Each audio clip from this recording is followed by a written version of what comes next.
21세기의 레오나르도 다빈치라는 별명을 가질 만큼 21세기에 이 시대에 큰 영향을 주었던 사람 스티브 잡스가 56세에 췌장암으로 죽었습니다. 한 11년 전쯤에 죽었죠. 그가 일으킨 디지털 시대의 새로운 문화 혁명은 정말 삶을 새롭게 바꿔놓았다고 할 만큼 큰 변화였습니다. 지금 다 누구나 하나씩 스마트폰을 다 들고 계시잖아요. 스마트폰으로 영화도 보시고 웹서핑도 하시고 쇼핑도 하시고 음식도 사고 금융 거래도 하고 여기를 여러 가지를 다 스마트폰 하나로 합니다. 이 스마트폰을 거의 만들었다고 해도 과언이 아닌 사람이 이제 스티브 잡스죠.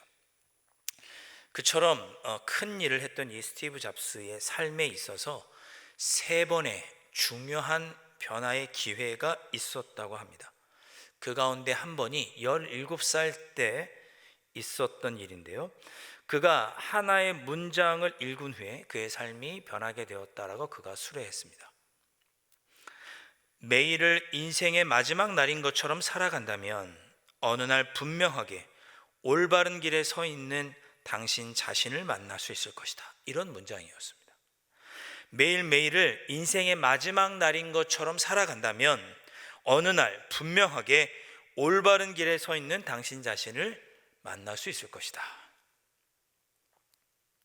스티브 잡스는 이 문장을 대한 이후부터 39년 동안 매일 아침마다 거울을 보면서 스스로에게 이렇게 말했다고 합니다. 오늘이 내 인생의 마지막 날이라면 나는 지금부터 하려고 하는 이 일을 반드시 하겠다. 오늘이 내 인생의 마지막 날이라고 되뇌이면서 보냈습니다. 그렇게 오늘을 마지막 날인 것처럼 보냈던 하루가 모여서 21세기의 레오나르도 다빈치라고 하는 평가를 받는 이 시대에 큰 변화를 일으켰다고 하는 그런 삶, 스티브 잡스의 삶이 완성되었던 것이죠. 우리는 과거를 통해 배우고 미래를 계획하며 살아가지만 우리에게 가장 중요한 것은 언제나 현재입니다. 우리의 삶의 과거, 현재, 미래가 있지만 우리가 늘 살아가는 것은 언제나 현재입니다. 이런 말도 있죠. 오늘이 가장 예쁘다. 네, 오늘이 가장 젊다. 네, 여러분 그러니 오늘을 마음껏 누리십시오. 오늘이 가장 젊은 날입니다. 탈무드에도 이런 말이 나온다고 하죠. 오늘은 최초의 날이자 최후의 날이다. 내게 남아있는 날 가운데 오늘이 가장 젊은 날이다. 오늘이 가장 확실한 날이고 최초의 날이자 오늘은 최후의 날이다. 그렇죠. 오늘 외에 내게 확실한 날은 없습니다. 내일을 우리가 어떻게 예상할 수 있겠습니까? 오늘이 가장 확실한 날입니다. 어떤 사람은 이렇게 표현하기도 했습니다. 과거는 이미 지나간 부도수표고 미래는 아직 내 손에 잡히지 않은 어음과 같다. 네, 마음에 와닿으시는가요? 내게 확실한 것은 현재밖에 없다는 겁니다. 오늘을 내가 사는 하루가 모여서 나의 미래가 만들어지는 것이지 오늘이 없이 갑작스럽게 내일이 있는 것이 아닙니다. 오늘을 최선을 다해서 살아야 합니다. 좀 철진한 유머이지만 이런 얘기 들어보셨을까요? 메뚜기가 길을 가다가 하루살이를 만났습니다. 네. 근데 하루살이가 그날따라 기분이 나빴는지 메뚜기한테 대들었어요. 막 상스러운 말을 한 모양이에요. 메뚜기가 너무 열받아서 하루살이를 두들겨 팼습니다. 네. 하루살이는 또 메뚜기한테 맞고는 씩씩거리면서 집으로 들어갔어요. 형을 불렀습니다. 형, 복수해줘. 메뚜기가 나 때렸어. 네, 그렇게 한 거죠. 그래? 형이 복수해줄게. 그리고 하루살이 5,000마리와 함께 동료 하루살이 5,000마리와 함께 메뚜기한테 갔습니다. 5,000대 1이죠. 메뚜기가 딱 보니까 이거 아무래도 안 되겠는 거예요. 네, 하루살이한테 얻어맞는 치욕을 당할 것 같으니 제안을 합니다. 오늘은 피곤하고 내일 싸우자. 네. 무슨 얘기인지 아시죠? 하루살이는 내일이 없으니까. 네. 실제로 하루살이는 하루만 살지는 않는다고 합니다. 일반적으로 이틀에서 3일 정도 사는데, 좀 질기게 오래 사는 하루살이는 최대 2주까지도 산다고 합니다. 근데 짧게는 나오자마자 1시간 만에 죽는 경우도 있다고 하네요. 그래서 평균적으로 하루 정도 산다고 합니다. 근데 아이러니한 것은 애벌레로 물속에 있을 때는 1년에서 3년을 산다고 그래요. 물속에서는 1년에서 3년 살다가 물 밖으로 나와서 하루 만에 죽는 거예요. 예. 하루살이에게 물 밖에서의 하루가 얼마나 소중할까라는 생각을 새삼 해보게 됩니다. 신앙생활에 있어서 가장 중요한 것도 저는 오늘, 현재라고 말씀드리고 싶습니다. 과거에 여러분이 어떠는지 잘 모르겠습니다. 과거는 부도수표고 미래는 어음입니다. 잘못된 신앙은 오늘을 쉽게 보내면서 내일은 아름답게 되기를 소망하는 것이 잘못된 신앙입니다. 건강한 신앙은 내일을 믿음 안에서 확신하고 소망하면서 오늘을 의미 있게 보내는 신앙이 건강한 신앙입니다. 과거에 여러분이 어떤 신앙생활을 했는지 중요하지 않습니다. 오늘을 어떻게 보내느냐고 중요합니다. 미래를 확신하고 소망하면서 오늘을 감사할 수 있고 오늘을 견딜 수 있는 신앙, 이것이 건강한 신앙입니다. 종종 만나는 분을 보면, 제가 예전에는 교회에서 남선교회 여전도 회장도 했습니다, 청년부 회장도 했습니다 라는 말씀을 종종 하지만, 그러나 오늘은 어떠신지, 그분의 오늘은 어떠신지. 예수님도 오늘을 중요하게 여기셨습니다. 예수님께서 예전에 성경을 보면 여리고를 가시다가 삭개오를 만나십니다. 모든 사람이 죄인이라고 손가락질했던 삭개오를 만나시죠. 예수님이 그 삭개오를 만나주시고 삭개오의 집에 들어가서 함께 식사도 하고 그에게 하나님 나라 복음을 전해주십니다. 그렇게 예수님을 만나서 식사도 하고 천국 복음을 들으면서 삭개오가 변화되죠. 예수님, 이제 제 재산의 절반은 어려운 사람들에게 주겠습니다. 그리고 제가 혹시 누군가에게 돈을 버는 과정에서 토색한 것, 잘못된 방법으로 돈을 번 것이 있으면 4배로 갚겠습니다 라고 그의 삶이 변하게 됩니다. 그렇게 예수님은 변화된 삭개오를 보면서 뭐라고 말씀하시는가? 오늘 구원이 이 집에 이르렀으니 이 사람도 아브라함의 자손임이로다 라고 선언하십니다. 그가 과거에는 어떤 삶을 살았든지 그가 지금 예수 그리스도를 영접하고 하나님의 자녀가 되었으니 그도 아브라함의 자손이고 이 집에 구원이 임했다라고 이야기해 주십니다. 과거는 중요하지 않습니다. 오늘을 그가 어떻게 고백하고 살아가느냐가 중요합니다. 이거를 또 잘 보여주는 사건이 있죠. 예수님께서 십자가에 달려 돌아가 죽으실 때 십자가 오른편과 왼편에 강도 만난 자들도 십자가에 함께 매달려 죽게 되었습니다. 그중에 예수님 곁에 매달렸던 한 강도는 예수님에게 이렇게 말하죠. 내가 하나님의 아들이라면 너 자신도 구원하고 우리도 구원해라. 네가 하나님의 아들이라면 너 자신도 구원하고 우리도 구원해 보라고 예수님께 조롱합니다. 그런데 반대편에 있던 강도는 이렇게 말합니다. 예수님, 당신의 나라에 임하실 때 나를 기억하여 주십시오. Jesus, remember me. 나를 기억하여 주십시오라고 이야기를 합니다. 예수님께서 그렇게 예수님에게 부탁했던 강도에게 뭐라고 말씀하시느냐? 내가 진실로 내게 이르노니 오늘 내가 나와 함께 낙원에 있으리라 라고 구원을 약속해 주십니다. 우리의 신앙은 오늘, 지금, 여기, 현재가 중요합니다. 여러분이 과거에 어떤 모습으로 살았든지 어떤 열정으로 사셨든지 그건 잘 모르겠지만 지금 여러분이 어떻게 하나님 아버지 앞에서 신앙생활하고 있는지 한번 돌아보시면 좋겠습니다. 예수님은 과거를 보고 평가하시는 분이 아니고 오늘을 보고 평가하시는 그런 분이십니다. 우리는 오늘, 지금 그리스도인이지 내일부터, 내년부터 그리스도인이 아닙니다. 우리는 오늘, 지금, 현재 살아가는 그리스도인이죠. 오늘을 주님의 자녀답게 살아가야 합니다. 내일부터, 내년부터, 3년 뒤에부터, 내 삶이 나아지면 그때부터, 우리의 집이 교회 가까스로 오면 그때부터, 그 사람이 없으면 그때부터가 아니고 오늘부터, 지금 우리는 그리스도인으로 오늘 하나님을 신실하게 섬길 수 있는 사람이 되어야 하는 것이죠. 예수님도 오늘을 강조하셨습니다. 우리의 기도는 그래서 역시 오늘에 초점이 맞추어져 있어야 합니다. 예수님은 제자들에게 이렇게 말씀하십니다. 내가 너희들에게 기도를 가르쳐 주겠다 하고 가르쳐 주시죠. 예, 모범된 기도를 가르쳐 주시죠. 그것이 주님이 가르쳐 주신 기도, 주기도문이죠. 오늘 읽었던 본문 말씀은 예수님께서 가르쳐 주신 주기도문의 일부분입니다. 정확히 말하면 후반부가 되겠습니다. 여기서 예수님은 오늘을 위해서 기도하라고 가르쳐 주십니다. 11절 말씀입니다. 오늘 우리에게 일용할 양식을 주시옵고, 이렇게 말씀하셨습니다. 이렇게 기도해라. 현재 먹을 양식을 위해서 기도하라고 가르쳐 주셨습니다. 이어지는 12절 말씀, 우리가 우리에게 죄 지은 자를 사하여 준 것 같이 우리 죄를 사하여 주시옵고. 이 말씀은 과거죠. 주님, 제가 과거에 지었던 죄를 용서해 주십시오라고 하는 기도입니다. 13절 말씀은 미래에 관한 기도이죠. 우리를 시험에 들게 하지 마시옵고 다만 악에서 구하시옵소서. 미래에 대한 바람입니다.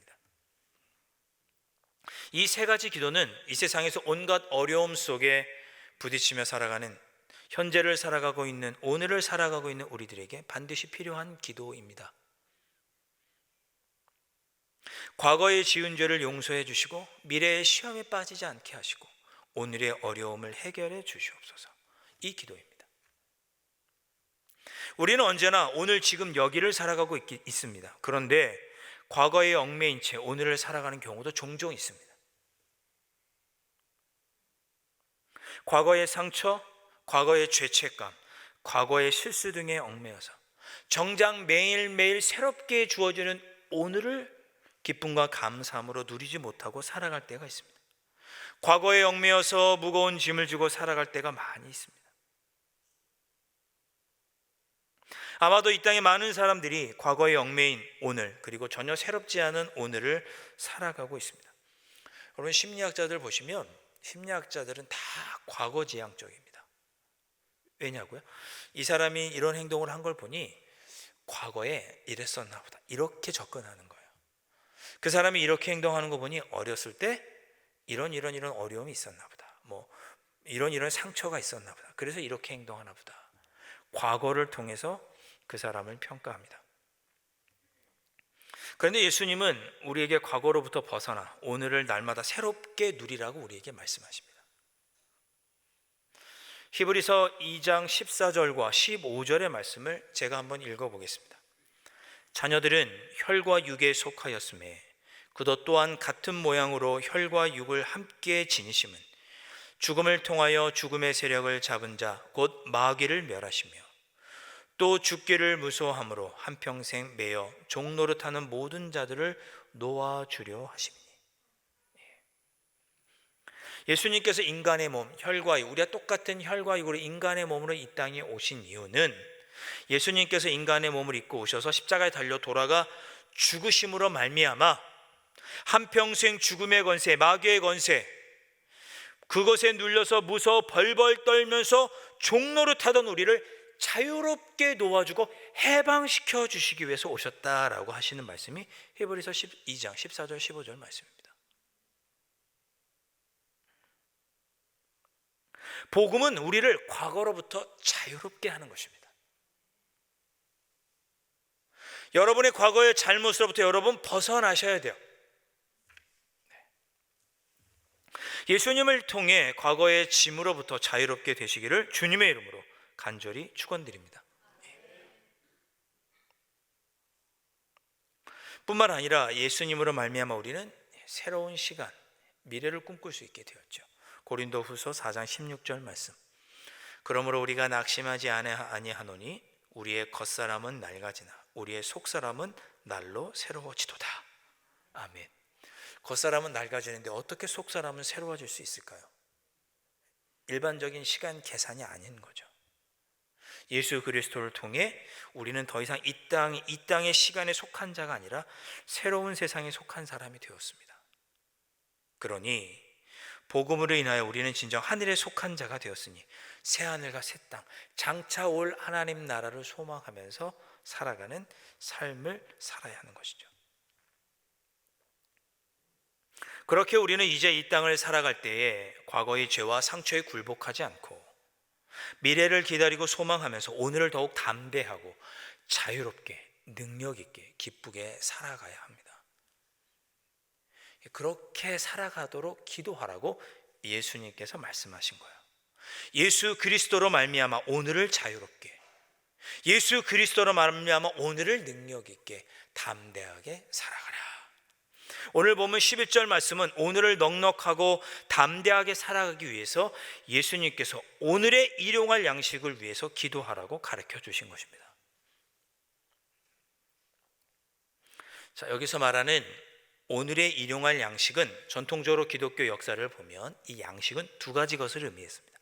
첫째는 영적 양식이고, 두 번째는 바로 우리가 실제로 먹고 생활하는 우리 육체를 위한 양식입니다. 두 가지 것으로 이해했습니다. 영적 양식은 하나님 나라에서 우리가 먹게 될 새로운 양식이죠. 요한복음 6장에 보면 예수님께서 오병이어 사건을 행하신 후에 그리고 뭐라고 말씀하시냐면 내가 생명의 떡이니 나를 먹으라고 이야기를 하십니다. 그러니까 영적 양식은 바로 예수 그리스도이고 주님의 말씀을 의미합니다. 그리고 두 번째 양식, 우리를 육체를 위한 양식은 말 그대로 인간의 육체적 생명을 위한 양식입니다. 조금 넓게 보면 의식주가 되겠고, 조금 더 넓게 보면 우리가 필요한 모든 것을 가리킵니다. 예수님은 그것을 위해서 기도하라고 가르쳐 주셨습니다. 종교개혁자 루터는 이 일용할 양식을 우리의 몸에 필요한 양식을 공급하고 우리의 필요를 만족시키는 그 모든 것이라고 이야기했습니다. 일용할 양식은 모든 먹고 마시는 것들, 의복, 집과 가축, 돈과 재산, 가족들, 사업과 헌신적인 고용주와 피고용자들, 성실한 통치자와 선한 정부, 좋은 날씨, 평화, 건강, 명예와 친구들, 이웃들, 이 모든 것이 포함된다고 말했습니다. 종교개혁자 깔뱅은 오늘은 내일이 아닌 실제로 지금 나에게 필요한 것을 주님께 구하는 다른 의미이고, 양식은 반드시 우리에게 필요한 모든 것을 가리키는 것으로서 이 모든 것을 하나님께서 공급해 주신다라고 설명을 했습니다. 여러분 마음껏 오늘 우리의 필요를 위해서 주님께 기도하십시오. 여러분 필요한 거 있으세요? 뭐가 필요하세요? 땡땡땡 생각하시는 거 있잖아요. 그것에 의해서 기도하셔요. 그거 잘못된 것이 아니에요. 모든 먹고 마시는 것들, 의복, 집, 가축, 돈, 재산, 가족들, 사업과 헌신적인 고용주와 피고용자들, 성실한 통치자와 선한 정부, 좋은 날씨. 날씨를 위해서도 기도해야 되는구나. 기도할 수 있구나. 평화, 건강, 명예와 친구들, 이웃들. 이런 기도는 잘못된 기도가 아니에요. 이것을 간구하는 기도는 잘못된 것이 아니에요. 기복신앙도 아니고 우리가 마땅히 오늘을 주님의 뜻대로 살아가기 위해서 필요한 것이니 주님 달라고 기도할 수 있는 거예요. 이런 것이 잘못됐다라고 생각해서 기도하지 않는 게 더 잘못된 거예요. 여러분 이런 것들을 위해서 마음껏 기도하세요. 마음껏 기도하세요. 기도하지 않는 게 더 문제입니다. 기도 먼저라고 하는 책이 있습니다. 기도 먼저라는 책인데 이 책을 보면 성경 속 인물들이 무엇을 위해서 기도했는지 정리해 둔 것이 있습니다. 제가 한번 읽어보겠습니다. 한나는 아들을 달라고 기도했습니다. 솔로몬은 지혜를 달라고 기도했습니다. 삼손의 아버지 마노아는 하나님께 아들을 키우는 법을 알려달라고 기도했습니다. 여러분 혹시 자녀들 때문에 속썩이고 어떻게 해야 될지 모르는 분 계시면 제가 자녀를 잘 기를 수 있도록 양육할 수 있도록 해달라고 기도하세요. 아브라함의 종 엘리에셀은 주인의 아들 이삭에게 소개해줄 좋은 짝을 만나게 해달라고 기도했어요. 여호수아는 자신의 일을 마무리할 시간을 더 벌기 위해 태양이 멈추게 해달라고 기도했습니다. 다윗은 환난 중에 도움을 위해 기도했고 히스기야는 온 군대를 물리쳐 달라고 기도했습니다. 다니엘은 꿈의 의미를 해석해 달라고 기도했고 절박한 아버지는 죽어가는 딸을 위해 기도했습니다. 사도 바울은 친구들을 볼 수 있게 해달라고 기도했고, 엘리야는 비가 내리지 않게 해달라고 기도했고, 그리고 나중에는 비가 오게 해달라고 기도했습니다. 야고보는 병자들이 낫게 해달라고 기도했고, 제자 요한은 예수님의 재림을 위해서 기도했습니다. 모두 오늘 나에게 필요한 일용할 양식을 위한 기도였습니다. 그러니 여러분도 지금 여러분의 삶에 필요한 그 일용할 양식을 위해서 기도하세요. 기도하세요. 이 외에도 많습니다. 성경을 보면 많은 유인들이 일용할 양식을 위해서 주님께 간구했고 기도함으로 얻었습니다. 그러니 여러분 마음껏 오늘 우리의 모든 필요를 하나님께 아뢰시고 주님의 응답을 드릴 수 있기를 주님의 이름으로 축복합니다. 네. 예수님께서는 우리에게 오늘 필요한 일용할 양식을 기도하라, 오늘 필요한 일용할 양식을 위해서 기도하라, 이렇게 우리에게 가르쳐 주셨습니다. 근데 이는 단순히 삶이 우리가 입고 먹고 마시는 것이 풍족해지고 하는 것을 위한 기도는 아닙니다. 이 기도는 또 하나님의 주권적인 측면에서 우리가 이해해야 되는데, 초기 기독교 교부로서 우리 기독교 신앙의 틀을 닦아놓았던 어거스틴은 이렇게 말했습니다. 오늘 우리에게 일용할 양식을 주시옵소서라는 이 간청을 하나님께 구하는 거지 같다고 부끄러워하지 말라고 이야기합니다. 내가 하나님께 주님 이것도 주시고 주님 저것도 주십시오라고 말하면서 내가 스스로 거지 같다 이렇게 생각하지 말라는 거예요.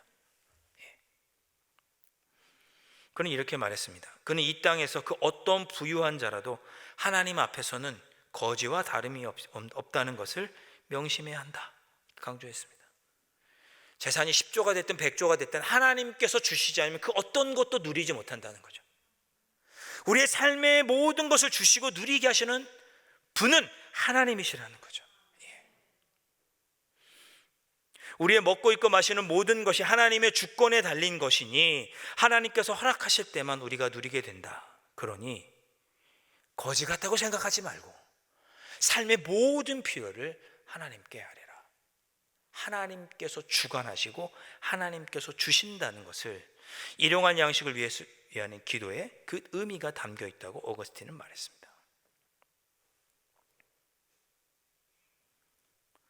여러분의 삶에 어떤 기도 제목들이 있는지 제가 온전히 알 수는 없습니다.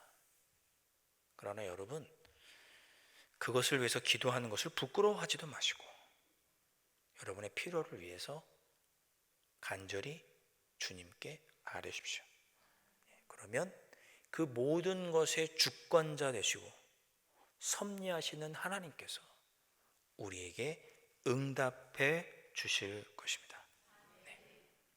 이 믿음을 마음에 품으시고 이 기도의 계절, 이 가을이 가기 전에 여러분이 가지고 있는 간절한 기도의 제목들로 기도하시고 응답받으시는 여러분들 되실 수 있기를 주님의 이름으로 축복합니다.